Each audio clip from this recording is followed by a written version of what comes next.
Gayle Delaney. And I would like to invite David Kahn up. David? Over there. David, you're on. Wake up.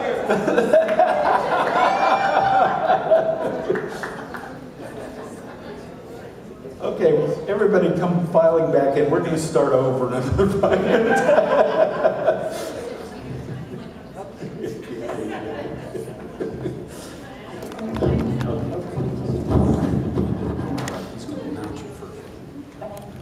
Yes, I can.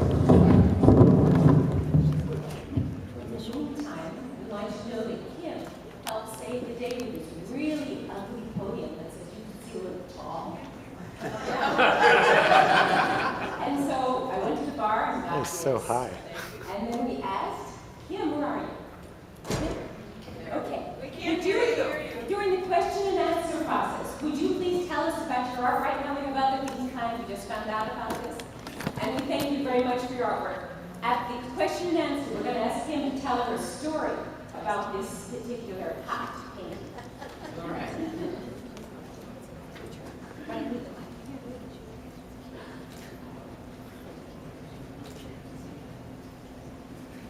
Here's your line. Okay. Unless you want to.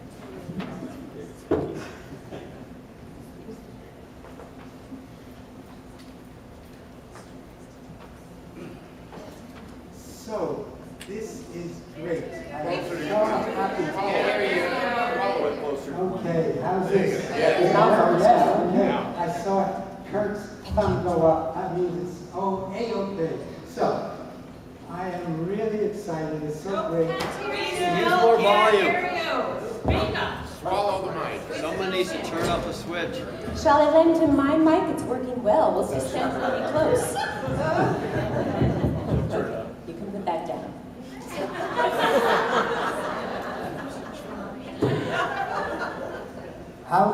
Sounds loud to me. Does it work? Yay. She turned it up. Now we know how to give us a good intro. So, I'm going to say just a few things because we do not want to take the time away from Gayle. But, as Gayle said, if you're on a roll, just keep on going. I can handle it. So first I want to say, for you who may not know or remember, Gayle was our founder and first president, 1982-1984, of our organization, IASD.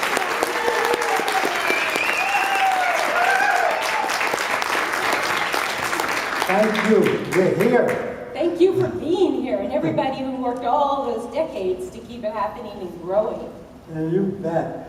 Okay, so first, why am I here? Well, for one thing, in addition to me telling you a little bit about Gayle's accomplishments, I also want to say I've known Gayle since I've become part of the organization. I know how outrageous she is. Sometimes she's even more outrageous than me. My very first dream ball that I went to, 1992, well, we had dressed up such that we appeared, Gayle and I together, on the front page of the art section of the San Francisco Chronicle. I was the dream god of fertility. I don't remember what Gayle was, but equally as crazy or outrageous. So that was just the beginning of having a lot of fun with Gayle over the years. Too many things to recall, except let me show you, give you an example of how this woman can just go for it when she feels like it. So we were in Montreal, and I said to Gayle, hey, you know, I do something called contact improv, a touchy-feely, acrobatic kind of improvisational dance. And there's a jam happening in Montreal. Would you like to try it? No question. There was Gayle dancing with these big, tall guys, pulling her up in the air, twirling her around. Of course, those of you who know Gayle, her ice skating is amazing, so it was no big deal for her, except that she didn't know what was going to happen, and she went for it. Okay, another outrageous, silly example. At one dream ball, Gayle came impersonated as me. with bare chest and everything. But you know why? I think she was trying to get even with me because I had impersonated her blonde wig, tutu, because she happened to miss her flight or something and was late. The flight was in rain. I didn't miss it. I was on the flight and I called, and not on the flight, some in between, and I called and said, you know, I bet you David Kahn wouldn't mind putting on a tutu. You could find one somewhere with a costume ball and a blonde wig, and have him go up and down the aisle parading if anybody wants to do a dream work with Gayle. It was something like that, a money-raising thing. And of course he did it. I missed it. Yeah. Good examples, right? Okay, so what about all of the things that Gayle has done? Obviously, we're not going to be able to talk about them, but I just wanted to say, for me, one of the most important things is that she has both popularized dream work and put it on a scientific basis through her dream interview methodology. To me, that's very exciting because IASD, as you know, is a combination and operation of people who do research, biology, dream work, and we try to bring this to the public, and Gayle has been able to do that with a good scientific way of trying to get people, when they express what's going on in the dreams, to see the metaphors, reach the metaphors to their daily life. And she's written a whole bunch of books and been on Oprah 5 times. It's that combination that's amazing and wonderful and fantastic. By the way, one of her books, which the dream interview method is talked about, hopefully it'll be coming out in digital form as an app pretty soon. Fingers crossed. Okay, quickly, some other books: Sexual Dreams, The Dream Kit, In Your Dreams, all about dreams, and as I said, Breakthrough Dreaming. Great. And a lot of other TV shows throughout here in Europe. But one thing Gayle mentioned to me, which I think she is proud of, and that is particularly proud of doing away with the use of sexual stereotypes in dream interpretation. Important in letting the dreamer see his or her own meanings without the sexual predetermined stereotypes. Yes, Gayle? Yes. I remember for you of being the goddess of fertility. The god of fertility. I must have been the goddess. Thank you. Okay, wait a second. We're going to bring up my pedestal. That's cool. Going up in the world. Yeah. Thank you, David. Yeah.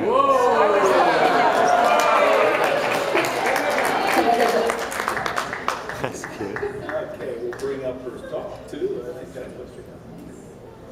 Robert Reich comes to all of his wonderful talks, and you can get him on YouTube with his pedestal. Brings it up, he puts it down, and he does, hello there. Thank you. Because when I was just on the floor, you would only see my eyes, and I didn't wear the right kind of makeup for that. All right. So thank you for coming, and I just love being here. I wanted to say to David, thank you for your dancing heart and your open mind. Because it's hard to keep your mind open.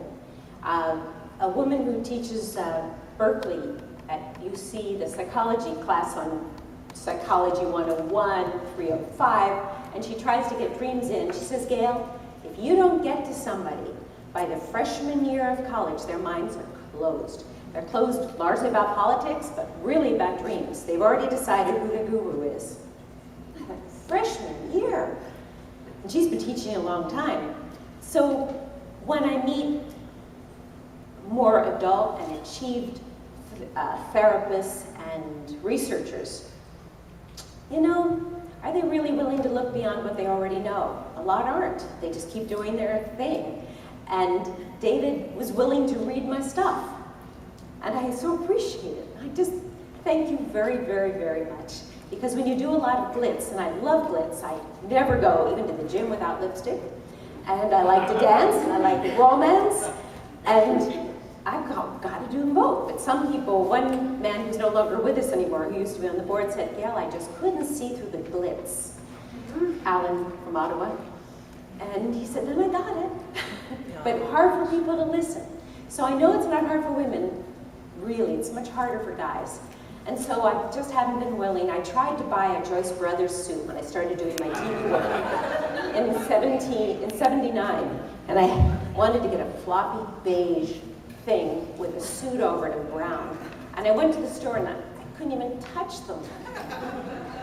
And it goes back to my early punishment from a Catholic nun in first grade. She called me up and slapped me across the face really hard. It stung terribly. And all I had done was sit in the forward right seat, and Henry Vaccaro, my boyfriend, was in the back seat in the other corner. And Mom had sent me to school with brand new underpants with 3 rows of ruffles on them. They were so pretty. And so I was just showing him my ruffles. It's been with me, and I just have to do both of those sides.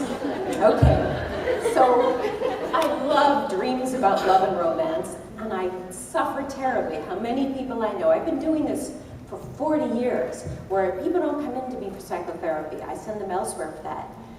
They come in to me to tell me their dreams. So every session is all dream work, all dreams for 40 years. And I have seen people go in, make their bad marriage, come back 20 years later. I wish I'd listened to my dreams. So what I say is going to be mostly in the lingo of romance and love. But what's true about your being competent to be a good lover, or to spot who's a good lover, who's an incompetent lover, and that person's not competent in loving, that one is, that fits pretty true to your relating to colleagues. It fits very well to picking your friends. You have to be both a good giving of love and a good getting of love, but you have to get love by not just deserving it, but picking somebody who's competent to do it in the first place. So that's what this talk is about. Oh yeah, I could probably use my notes. Okay, well, 4 years ago, I fell and cracked my head doing this. Something very much like this. This is post the cracked skull, because you can see I'm wearing a headband that protects me from future events. And I went to the ER doc, and he said, oh, you're fine. You can stand on one foot, you can turn around. And the 4 guys who came with me from the skating rink said she could do that in her sleep without her head on, doctor. So I went home thinking I'd feel fine tomorrow. And Loma, my partner, is a psychiatrist in San Francisco at UC, and she was our first chairman of the board back in about 82 and 83 and 84, around there. And she's had 3 children who went through Kaiser Hospital emergency room meetings, just as I did. She wasn't so sure. She just came up, and by then I had red blood under my eyes. And she said, why don't we write your doctor and see about going in for a scan? And he wrote back saying, well, Gayle, don't worry, in about 3 weeks you'll look just fine. This wasn't a vanity call, doctor. Loma's here. When Loma says, I've got to do something, and you've got to do something, it's really hard to say no. She wants to know if you can rule out the following 4 horrible things that could be going on in my head. Next email, why don't you come on up? We could do a CT scan right away. And what did we find out from the CT scan? That in fact I had a crack in my skull, that I didn't have any subdural bleeding or bleeding into my brain. That was a good thing. And it wasn't displaced. So we knew some things. That was good. That meant I didn't go skating for 2 years. And I was supposed to film an advertisement for a friend who had created lights underneath your blades so your skates glowed on the ice. And I was supposed to do that the next, I would have done it. But you don't want to fall on a head that's been cracked. In fact, you don't want to fall on a head that hasn't been pretty well healed. Unlike other bones in your body, your skull doesn't heal as well ever. It's never what it used to be. Well, that's true about most things as we age, but anyway, I had to be careful. And really horrible things can happen to you. So what then becomes the question is, when can I skate again? Can I skate again? CT scans. They can come, they can look, they can see about The healing of the bone, you can see what else is going on. Well, 2 years, no, you couldn't. Third year, don't worry, you're so old, it's not going to matter if you get a lot more radiation. And so have another CT scan. And then I could go skating again. So I owe a lot to CT scans. And I can't tell you how I do believe that you would all believe that's true about dreams. I think there's anyone who wouldn't agree about that. But do you really focus it in and use them for your love life, your friendship life, your colleague life, and your dreams? Freud was right, love and work. Boy, dreams are working on this, they'll batter on you for 20 years until you get it. Okay? So, let's see what you can get. First thing the dreams try to do is get you to look at the influences on your own competency of loving. That's number one. But also, then, on the competency of the person you're picking up. Is that person able to love? And just between you and me women, I know that we've been in relationships, we think, well, we'll just give him another decade and he'll learn how to do it. Remember, that's a decade of your life. Okay, so these influences, I don't have to go over them all. But just run them through your mind. Your childhood influences, wounds, gifts, needs, satisfactions, the good things that happened. Your attitudes and your philosophy. Your willingness to rejection and loss and pain. These are all absolutely crucial. There are a lot more things, but this is a good gathering. Your ability to reason. I'm really into reasoning and logical thinking. I think it serves us very well, and I try to tell people reality is your best friend. And then we can learn from experience. If you say to a new guy you're going to date, well, what did you learn from your last relationship? And he says, well, she was such a bitch. Then it's probably time you don't have to explore it any further. You don't even need a dream on it, I would hope. Okay, and your ability to recognize your own repetitive patterns. And sometimes if you have good conversations on early dates, you find his repetitive patterns. Well, first wife, second wife, third wife, girlfriend. Oh, women are like this, men are like that.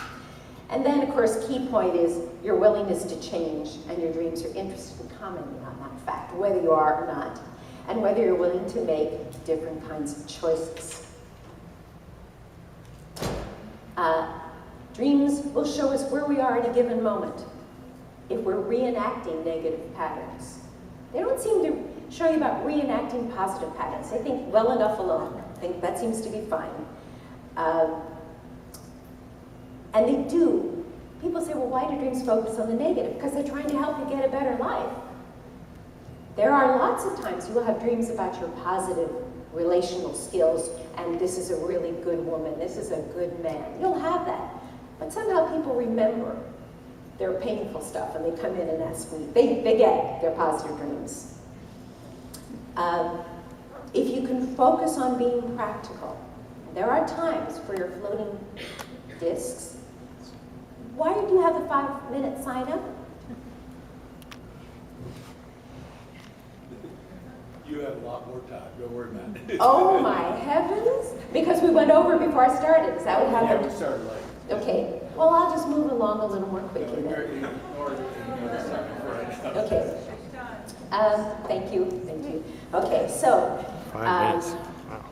I don't know what I was saying, but I want to say this. The creating useful dreams is automatic. We do it all the time, and we focus in on our love and our relationships. We know that. But do we really use them? Or do we hope that Prince Charming's going to appear at our door? When the time is right, he'll find me. I assure you women that is not true. I mean, it might be true in a certain way. But in general, I wouldn't bet on it.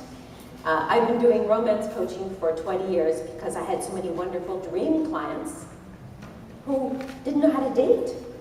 So, this is great. I'm just having lots of fun doing this. So understanding your dreams is not automatic. You do have to take the time, figure them out. I'm going to suggest doing a dream interview. There are lots of ways you can understand your dreams, but I'm doing what I do best because it fits my personality and my preferences. And I want you to find actionable insights. I'm not interested in just your wonderful dreams. I'm interested in your dreams that have you get a wonderful life. Oh, it helps so much. I once said to my ex-husband, who's a really good guy, you know, Steve, I want to solve this problem now because I don't want to have to dream about it tonight and then work on it tomorrow. And some things were easy to work on. All right. Let's see. Gayle, you actually have I do have another hour. I think, yes. But I wanted to give everybody like half an hour to chat. That's fine. But you have that time. So I want you to relax again. Yeah, relax. Go on for half an Okay, hour. everybody. Yeah. Say hello to your neighbor. Would you say hello to the person to your right and the person to your left? And if you don't know somebody, really learn their name. That's fun. What's up? Okay, now you relax, You know it helps Bhaskar? me. Okay. Too far. Okay, so now the dream interview method, we call it DIM, as in dim the lights. It sees most dreams as emotive visual metaphors about real life issues. There are other dreams. There are other extraordinary. I'm not putting them down. I owe much of my joy to them, but this is what we're talking about tonight, all right? Real life issues, your relationships with people, your love abilities, their love abilities, and you're knowing how to pick somebody well. The method of this technique is to help dreamers translate emotional and visual metaphors into words. I think words are terribly underappreciated.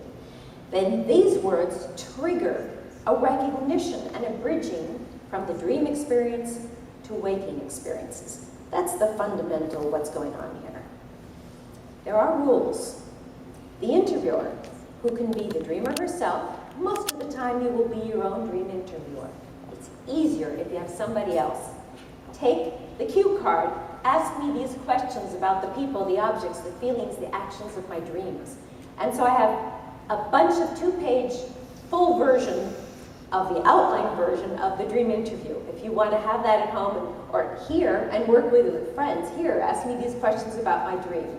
You can add your own follow-up dreams, but this will certainly get you started. So feel free to get those later.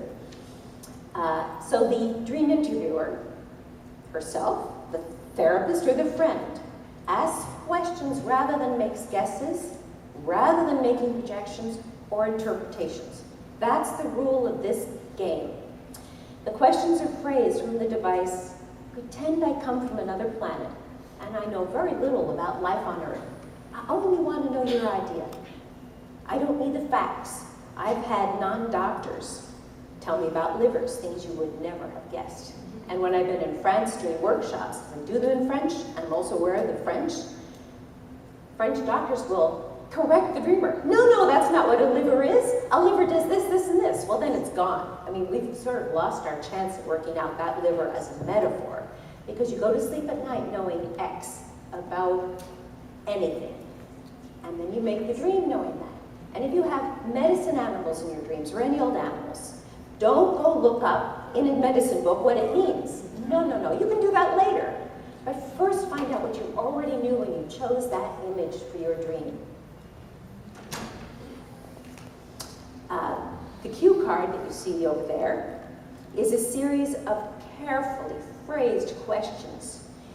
And Bob Haas knows about this. He has his 6 perfect questions. Is that what they're called?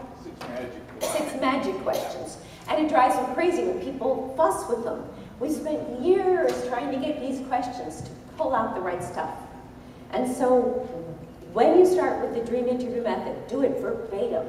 Change it later if you find a better way. But there are reasons we say what we say. And the cue card with the questions execute the steps of the interview. The questions are aimed at each step. Most of them around the big first step, which is the description. The description, say, pretend I'm an alien, or pretend I come from another planet, just got into town. Could you tell me what motorcycles are like and what kinds of people drive them? And then you get these very interesting answers. Then you recapitulate. Oprah kept trying to get me not to use that word. She said, it's too big a word. I said, people can learn it. Because recapitulating is condensing a little, but trying to stay true to the original. Because if you just go and ah the way the dreamer is, she's finding it gets boring. You have to move this along. So you recapitulate the description in the dreamer's own words and say, have I got that right? And then you bridge it, and you say, is there anything in your life like this that's like that? And then you test the bridge, because you want to make sure the person isn't just trying to please you or get out of a difficult spot. I said, well, how so? How is the motorcycle in your dream like your job? You know, you say it's like your job, how so? And then they'll go, if they're right, if they're really right on, bitty boom, bitty boom, bitty boom. Oh, and it's more like that. You'll see this as we go on. And then you link together the various bridges and make a summary. You being either the dream interviewer or the dreamer. You can play back and forth with those roles. But the dreamer is the one who gives the descriptions. Now here we go, a little more detail in the description step. Okay, would you describe this setting? I have a bunch of setting questions. As if I come from another planet. What's it like? You know, what kind of people are there? What's your grandmother like? What's your grandmother's house? What was it like to be in that house? Get the point? You're from another planet. You want to get into the dream of the dreamer and get the dreamer to put her feelings, experiences, thoughts, judgments into words. Who is X and what's he like? Someone had to, where I hit on this method, Working Dreams, was 1970 in a Gayle student-initiated course at Princeton, senior year, and a guy had a dream about Richard Nixon, and he wanted me to interpret it. I had been brainwashed by a lot of Jungian stuff that I'd read, and I thought, well, I'll be 88 before I can interpret a dream. No, I have to know alchemy and, you know, all the things he says, astronomy and not astronomy, the other astrology, and I've got to know all these things I couldn't possibly. And he insisted. I said, okay, I don't know anything. So I said, so you had this dream about Richard Nixon, because it was big Richard Nixon time. I said, who is he? What's he like? And he told me everything I needed to know in like 3 minutes. I reflected that back and it was really clear what he was dreaming about. Let's say you have a dream about an animal. What is a zebra like? And what is the one in your dream like? Motorcycle, an object, what's he like? What's it like? What's the one in your dream like? Can you tell me how you felt? Every feeling is a dream element. And even if it's an empty cloud because you know the person must have had a feeling but didn't mention it, people underreport their feelings all the time. And you say, well, what did it feel like to be frustrated and lost? So a lot of men will say to you, when they're about to be killed or terrified by something, say, oh, I felt frustrated.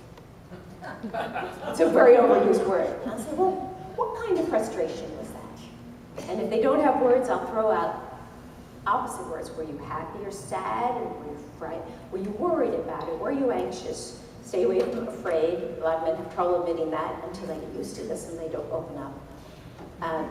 And you just help somebody describe, put into words your feelings. It's not easy work. You know, when I was just, and how did you feel? I felt, and you have to get a word for that, if you can. Otherwise you go on, come back to that later. Okay, step 2 is recapitulated. So, you're telling me that this setting, the person, the animal, the object, the feeling, the action, the plot, I divided into those dream elements, you could do it a lot of different ways, is this way. Dreamer's words, dreamer's intonation. Now, have I got that right? Is there anything I should add or modify? The dreamers will say add or, no, that's fine. Then I'm going to repeat that recapitulation the second time, which will be the first time the dreamer has ever heard it in his life. It's quite amazing. So I say, is there anything in your life, anyone you know, or any part of yourself that is like the blank? You know, the dream element. That is, and I describe it as he described it. And as you notice, I'm letting the dreamer choose whether it's a part of himself or not. I do not believe that all dream images are a part of yourself. I think you can get very lost, especially when you're talking about violence, sexual abuse, relational dreams, because you're dreaming characteristically, metaphorically about your partner. And if you see it all as yourself, you just live with your navel for the rest of your life. So I'm going to hang in there. Let the dreamer choose. Okay. So then you test the bridge. I'm not going into that detail because it's too much for right now. But it basically is how so? How is he like this? Make the dreamer convince you that he's made a good bridge. And then you link the bridges and do your summaries. So would you all chant after me that the core steps of the dream interview process, I have people usually work in threes in workshops.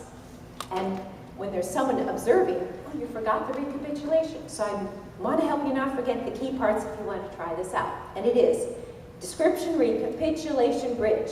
Ready? Description, recapitulation, bridge. One more time. Description, recapitulation, bridge. Okay, if you do that, you'll find that you don't have to buy this whole system. You may have have others. But it's very handy when you get stuck with an image. I like the whole system because I love to see it all happen within the context of the dream. Okay, so now using the cue card or your own follow-up questions to elicit rich descriptions of the major dream elements takes practice. If you say, define for me a horse, well, it's a quadruped, and it's going to be really boring. If your dream interview gets boring, you're doing it incorrectly.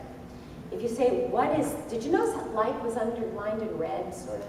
All those questions with like, what a horse is like, changes everything. The dreamer will start telling you about the personality of horses, or some other important things. You get very experience near, they're called descriptions that are very near to the actual thing that's going on. You have minimal tangential stuff that you have to listen to 1,000 associations. Freud got real sick of it. He just started telling people what the names meant. Okay, so it takes practice to, we know, people don't say it. We should just say it. He did other wonderful things. But he admitted it. He got sick and tired of associations. I know what they mean. You see psychiatrists tell me, oh, I know what the dreams mean. If it's an older male, it's your father. And if your hand's cut, it's upper displacement, your penis was cut off. Really, guys, they're dying off. But, when you go to the hospital,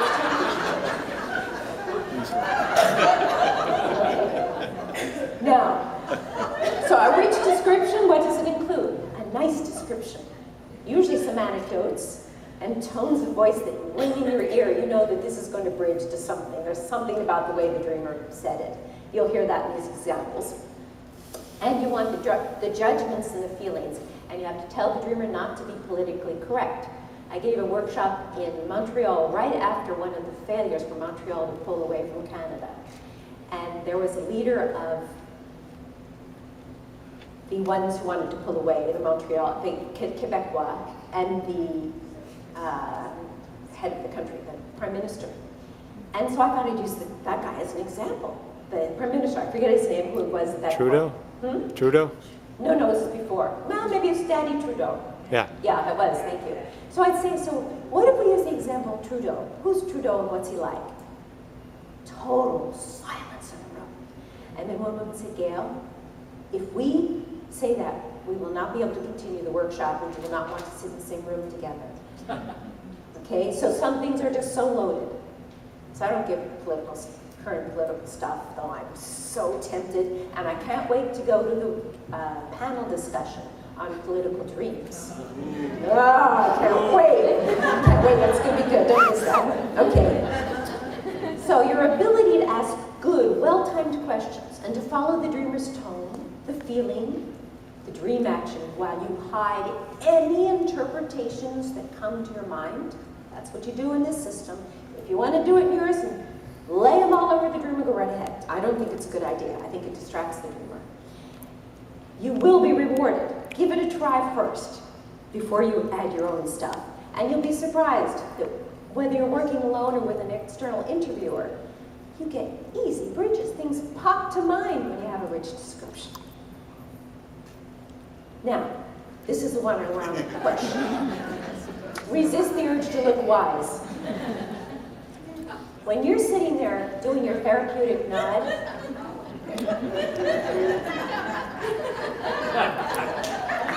the poor dreamer, what's she thinking about her own dream? No, she's thinking about you. What's going on in Peter's mind? What's he thinking?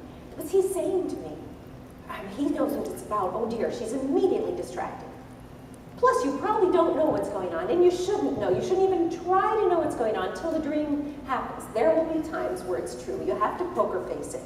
You have to look naive, because that leaves the dreamer free. And sometimes you will get the most hysterical, funny things. In dream groups, you have to teach the gang not to blurt out a helpful word to the dreamer, or to giggle, or to go, oh, really, I know what you're doing. That's not good for the dreamer. So don't do that. Just be a curious interviewer. You can see any example of those, especially if you listen to the 9 a.m. San Francisco time forum radio show on KQED.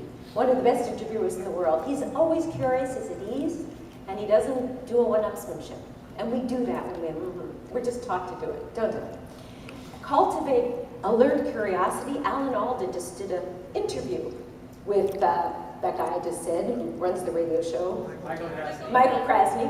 And it was 2 days ago as I was driving to pick something up. And I thought, oh, I will. If any of you write me, I'll send you that particular interview. It was a hoot on Wednesday of this week, 9 o'clock. And what Alan Alda said, I started doing science. And I learned how to be curious. My first year, I was pretty bad at it. I wanted to show I knew something about science.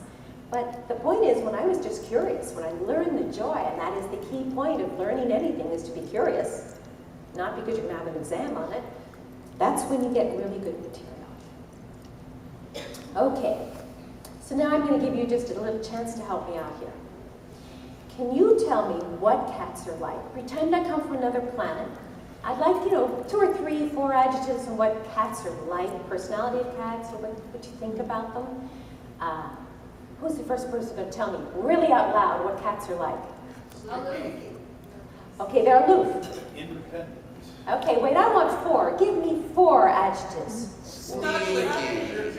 Studly. Did I hear studly? Snuggly. Oh, snuggly. Very good. They're both true. They're both true. Independent. Conceited. Okay, now stop.